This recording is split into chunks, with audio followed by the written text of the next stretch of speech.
Hey, what's up, you guys? It's your girl JoJo, and I'm here in my well-lit parking lot doing the review for the Oval Season 1, Episode 2. I was like 15 minutes into doing my Oval review at home, and I got walked in on in the middle of it. So, of course, I had to come outside and do my review, y'all, because I don't do videos at home because y'all know my channel is like, it's not a secret anymore, but I still like feel funny doing them at the house because I don't know, but anyway, my boyfriend, he picks at people a lot, so I feel like he's gonna pick at me. So the Oval, okay, let's talk about it now. You guys, if you grew up like me, then you grew up around your grandmothers, your great grandmothers. Like, I used to go over to my great grandmother's house after school, and one thing that my great grandmother never missed was her stories. So I grew up on The Young and the Restless, Days of Our Lives, a little bit of Another World. That show doesn't come on anymore. And I think a little bit of Guiding Light. So they never missed their stories. And their stories eventually became my stories as I got older. And I still peek in from time to time. But I have noticed with shows like The Have and the Have-Nots, The Oval, sometimes even Empire. With shows like these, you have to keep in mind and keep yourself in the frame of mind that these are written as, these are acted as soap operas, okay? So the acting is dramatic. The storyline is at times unrealistic. There are things that happen in it where you just like, come on now. But it's a soap opera in nature. Now, if soap operas are not your thing, then absolutely you will not like this show. But if they are kind of your thing, or if you're familiar with them, then it makes the show much more tolerable if you just remember that. So, with that being said, let's get into what happened on the show. Now, we open it up with Nancy and Ruth. So Ruth is trying to take the baby. Nancy has whipped out a knife, straight out the butcher block. She gonna try to cut somebody if they try to take her granddaughter, but Ruth don't take her seriously. And Nancy's just like, I will cut you, okay? I'm not Naomi. When I say go, I mean go. And that was a biblical reference for my church folk out there. But she tells her, we already know you're not going to cut nobody. So they go in, okay, her squad, they bum rush her. They take the knife out of her hand. They grab the little girl. Now, y'all, was it my cable television? Okay, was my TV acting up? Or did y'all see some slow motion Michael Jackson Thriller effects when they was trying to take the baby? I said, what in the bionic man is this? Oh, Tyler Perry was trying it last night, but it could have just been my TV. But a ripple effect was going on. So they take the baby, y'all, in the Nissan Maxima. Okay, that's the getaway car. Not the Nissan Maxima with the push button start, but the one that your girl probably drove in college. That's the getaway car. I said, Nancy, girl, you could have caught up with them. But she crying. She all over the car. They take the baby. And for a minute, I thought this was a mind your own business neighborhood because that little girl was screaming and hollering. She was cutting up and she was doing what was right. Like my mom always told me, if somebody try to take you out this mall, you better cut up the fool so everybody knows that you have been taken. And so that's what the little girl did. A neighbor does end up coming outside and the neighbor does call the police. So Nancy gets into her car. Nancy's driving. She's trying to figure out how far they may have gotten. She's looking for her granddaughter, worried about what her son is going to say. She calls the girlfriend, whose name I forgot, but the girlfriend who I was wondering where she was during the altercation, she was actually at work. She was at the pharmacy. She in there straightening up Vera Bradley makeup bags or whatever she was doing. And Nancy calls her and says, listen, I messed up. Ruth came in there to visit and she done took the baby. So she goes to pick the girlfriend up. The girlfriend is trying to ease her mind, eventually goes ahead and drives the car. When they get back home, the police does come, but there's nothing really the police can do because this is a custody type battle.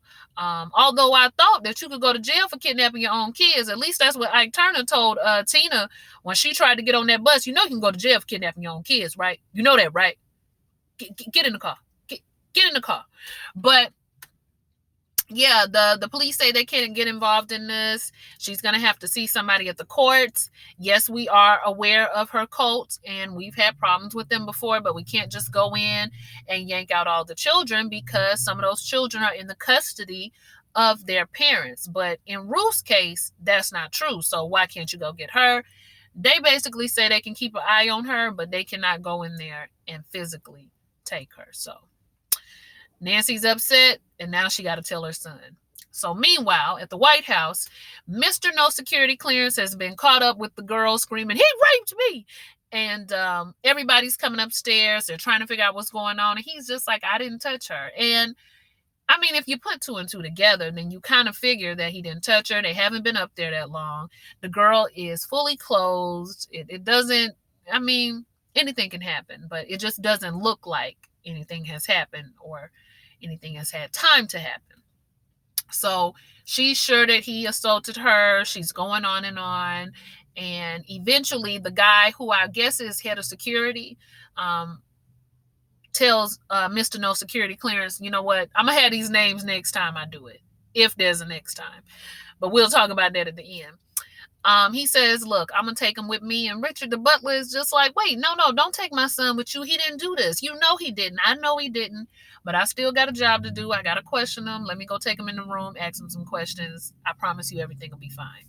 So he does end up taking him in the room, and he's trying to talk to him. But meanwhile, the president and the first lady show up. So they get to meet everybody. They get to meet all the staff. They meet Richard, who's the head butler in charge. They meet the resident supervisor. I forgot her name, but I'm going to call her Tootie Booty because did y'all see her butt? I mean, her butt, like, I can't help it. Every time I looked at her, it would just be like, toot, toot, toot, toot. It's not real big, but then it's not small either. And it actually looks like it's not like a surgery butt. It looks like a genetic, these kind of, real high booties just running our family, going on down to the great grandmother. But yeah, we gonna call her Tootie Booty from here on out, if y'all don't mind. I hope that's not derogatory, sister. You look good, but I just couldn't help but notice that it is something about it. I wasn't expecting you to have that back there. But anyway, they meet everybody. They're very gracious for everyone. They're tired, so they're going to go up to their rooms. Then you got Mr. Chief of Staff, who was also the husband of the fashion designer who's at the airport getting a groove on. And we'll get to her in a minute. So the Chief of Staff is kind of talking to everybody. He's about to get ready to go as well. And right before he's getting ready to leave, they say, "Mr. Chief of Staff, kind of need to talk to you. Got a little situation. President's daughter is saying that she's been raped." And he's just like, "Oh, Lord, who raped her?" Well, Mr. No Security Clearance, the butler's son, he is the one that was involved in raping her. He's just like, "No, what is he doing here? He doesn't have a clearance." Well, the last administration cleared him. I see, that's what I told y'all last week. He ain't got no clearance to be up in that White House moving no boxes. So now, not only is he in trouble, but Richard the butler is in trouble too, because that's his son, and he let him in to help. And so now he's giving Richard the butler the side out. Oh, that's so much better. I don't know why I didn't do that a long time ago. So he goes to question the young man, and the whole time, somebody get that boy some tears. The whole time, his face like this: "I didn't do anything. Dad, I didn't do anything. Every scene, I didn't do this. I didn't touch her. Please, Dad, I didn't do anything." I said, get the boy some tears. Get the boy some tears, Tyler Perry. So anyway, he tells him the same story. She tried to take her panties off. She tried to go down on me. I kind of pushed her, and she hit her head. And the whole time, Chief of Staff is just looking at him like this. Okay. Mm-hmm. Mm-hmm.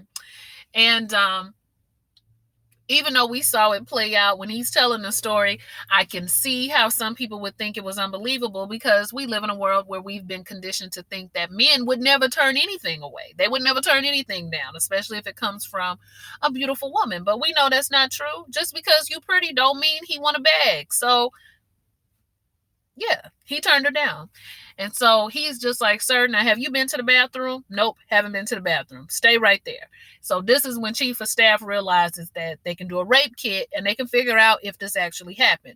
Now, when he talks to Mr. Security Man, even though Mr. Security Man don't want to, they do agree that they're going to have to go tell the president what happened because this is the only way to get stuff moving forward. Now, the security man is also the godfather of no security clearance. So make sure y'all keeping up.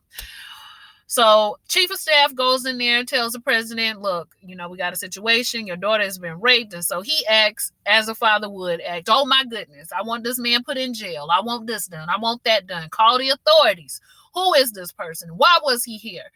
Meanwhile, the mama sitting back there like, okay, raped? Really? All right. Okay, let me talk to her because she's refusing the rape kit. And so the father's just like, I'll go talk to her. No, you won't go talk to her. You think you're going to talk to her about a rape kit? I'm the mama. I'm going to do it. Excuse me. So she goes in there to talk to the daughter.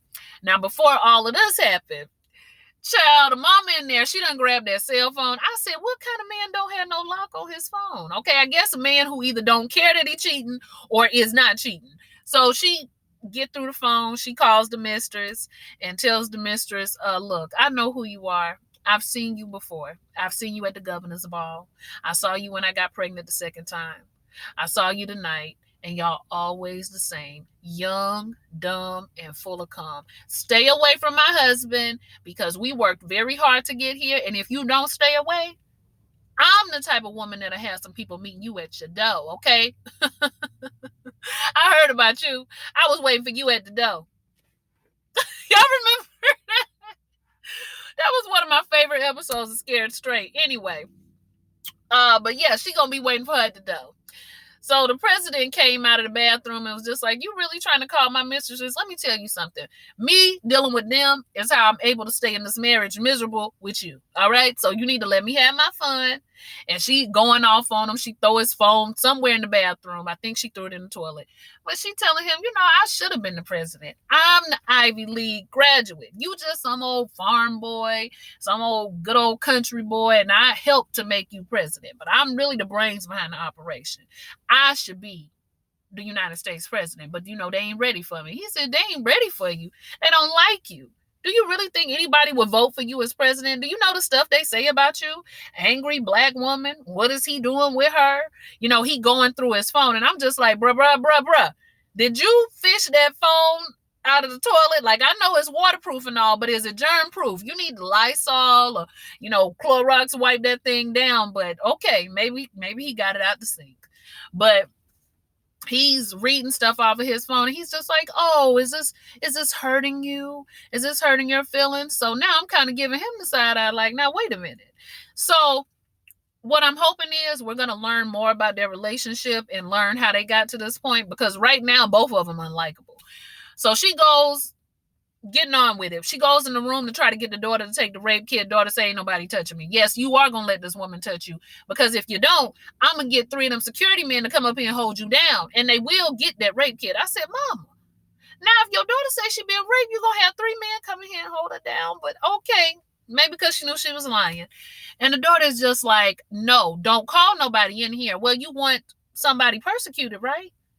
Prosecuted, excuse me. You want them prosecuted, right? You were raped, right? Yes, I was raped. Why is me just saying I was raped not enough? And y'all, I forgot to add, when she went to wake the girl up, she threw a bucket of water on her. I said, Mama, you ain't got no coop around here, huh?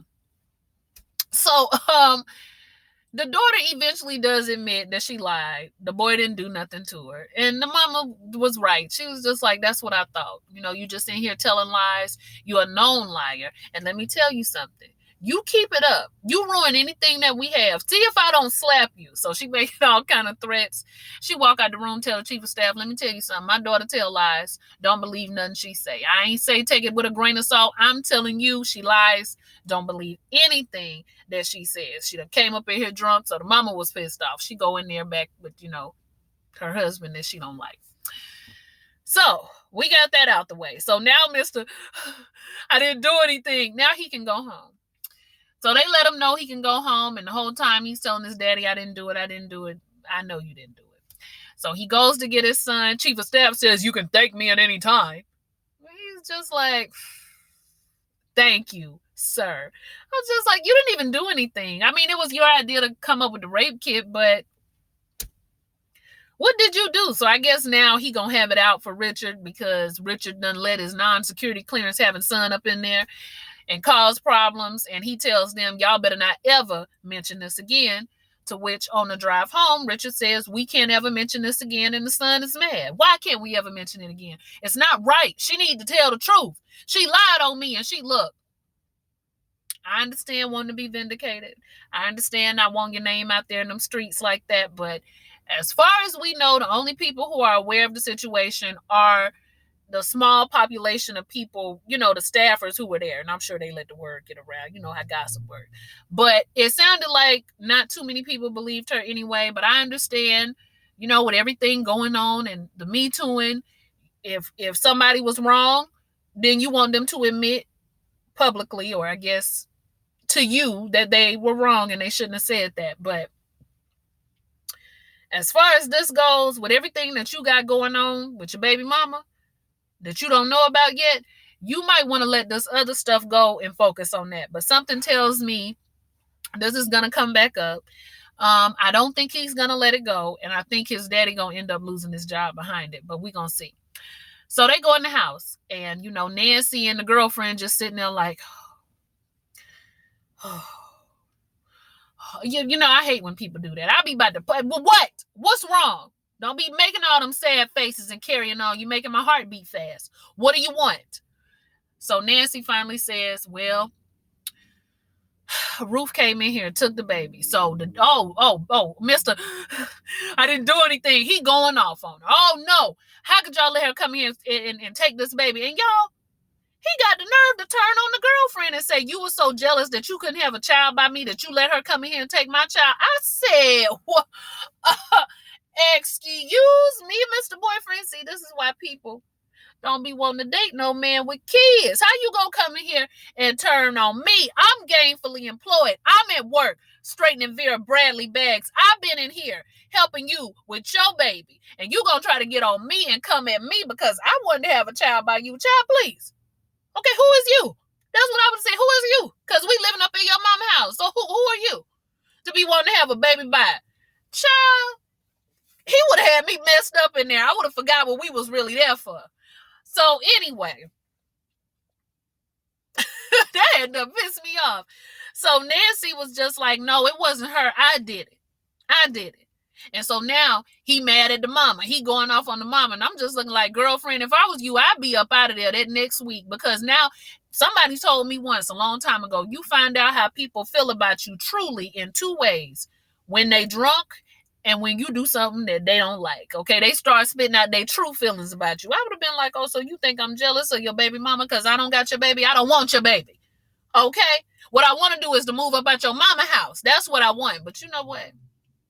I digress. I ain't her. So I don't know their relationship. I guess we're going to find out. But that would have made me mad. So anyway, let's get on to old girl, the fashion designer. I forgot her name. So the fashion designer, the chief of staff's wife, they still at the airport, they getting it on. You can see her red bottoms is up in the air. They getting it. They doing it, but there was some booty out. I said, ooh, child. This is getting R-rated. So, her phone is ringing and it's her husband. I think his name is David. That's the chief of staff name. I think it's David. He's calling her and she's just like, okay, stop. We got to stop. He's a good man. And so while she's saying this, the phone has turned on. I don't know how, but he's just like, hello, honey, are you there? And she's just like, oh my gosh. So he's just like, don't say nothing. Don't talk. So she picks up the phone and she's just like, yes, honey, I'm here. I'm in the bathroom. Is everything okay? Everything is great. I just wanted to let you know that I apologize. I'm sorry for the way I was talking to you. I'm sorry for the way I treated you. Your dress is beautiful. I've taken a lot of pictures. It's going to be on front pages and all this, that, and the third. All the while, making her feel real bad for what she has done. He's just like, honey, I love you. And she's just like, oh my gosh, what am I doing in here in this bathroom with this man? So when she get off the phone, the man, he just been sitting there looking at her the whole time, shirt all unbuttoned. He got a cross right here in the middle. I was just like, ooh, child, Jesus, keep me near. That particular cross, on his chest, God, keep me near that one. Woo! Thank you, Lord. That's all I can say is thank you, Lord. So he just sitting there looking at her, and she's getting off the phone. She's like, we got to stop. I can't do this. Why we got to stop? We ain't got to stop nothing. We can still do what we do. I was just helping you, trying to have some, some relief. And she was just like, you don't feel bad for what we're doing? I'm married. And what about you? What about your wife? And he looked down at his ring like, oh, this old thing here. He never really says if he, okay, there we go. He never really says if he does or doesn't have a wife, so I guess we don't really know. But she's disgusted with him. She don't want to deal with him no more. And he just like, where your purse at? Where your money at? She's just like, excuse me? And he just kind of like leering at her and making her feel like, okay, I'm not going away no time soon. And eventually you're going to find out who I am. And she's just like, what is wrong with you? I said, child, the tables have turned. Equality is here. He said, where your money at? You going to give me something around here. So you think he might be there for the money, but we find out he's not. Hold on, let me pull out my notes because I don't want to get nothing. I don't want to get nothing wrong.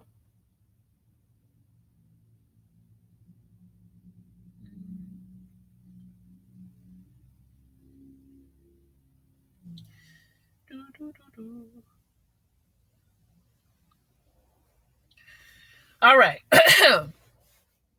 Okay. All right, so I'm back. I had to look at my notes real quick. So she goes home. She thinks she about to, relax. Okay, been on the plane ride. She done already tried to get away from brother man. His shirt is wide open the whole plane ride because she ripped it open. He just like, it's okay. I'm going to get a new one. And she said, what is wrong with you? I like you. I want to see more of you. She said, no, this will never happen again. Well, that's what you think. This will never happen again. This is all a game to me. So he just keep on smiling at her and carrying on. She is disgusted more and more. She was even willing to go sit and coach to get away from him. I said, girl, you really desperate. Because don't nobody want to sit back there, be hot. There's somebody always got a little smell beside you. It's always one person that snore, that fall asleep first. Child, please. So she get home, thinks she about to have a relaxing evening. Her husband's on the way home.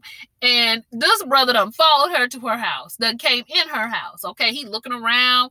It's beautiful in here. You decorate? And she was just like, get out of my house. Why are you here?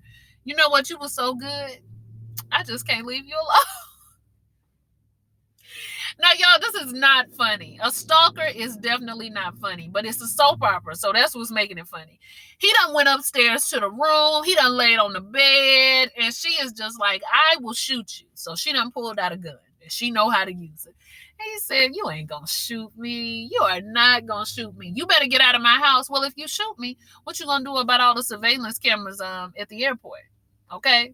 And she is just like looking around like, oh yeah, everybody gonna know I was cheating. I was doing the wrong thing. I said, girl, you done did the wrong thing. You done got on the wrong thing. You done let the wrong thing get in you. Woo, this is terrible. Y'all better quit cheating out there. So they're going back and forth, and her husband ends up walking in. Okay, and why in the middle of his sentence, she shoot him. Okay, she actually shoots him. I was just like, oh, I was not expecting her to do that. Okay, so she shoots him. He going down to the ground, and that's actually where the episode ended. So I guess we're gonna have to see where it goes.